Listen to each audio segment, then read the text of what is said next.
natin and welcome to Mount Camisog po. So, Mount Camisog po is an ecotourism destination po and they are preserving sustainability and zero waste management po. So, if you have plastic bottle and outside po, pakiiwan na lang po dito sa akin.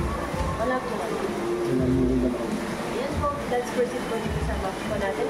First and foremost po, nasa Miraya po tayo. Ito po yung number 2 and upon entry po dito sa turnstile or yung entrance po natin, going downstairs na po sa right side. First establishment po na makikita po natin yung alabak or the glass view deck po natin. And we have two restaurants, bali yung isa sa ibabaw po ng glass view deck, yung alabak dining po natin, and right down po yung Marahui Cafe and Restaurant. And we have yung muni-muni or food hall po. Kala ko muni-muni. Kettle pop, pika-pika sa malamig po. Pero for now, unfortunately po, yung hotch coffee is closed po siya. Okay.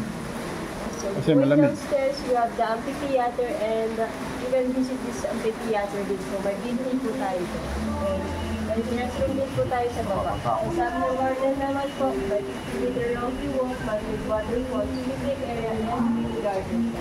And we have the Camisog Forest Shop if you want to buy souvenirs din po. And lastly po is by the Forest Retail Station po, you can visit this Forest Retail Station naman po. May diwata po tayo doon.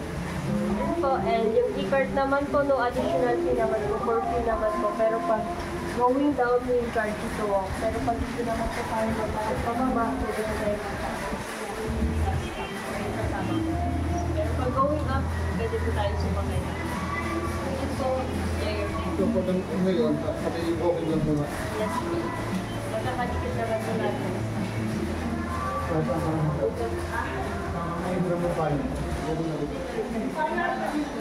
Nawali mo na, pinulo.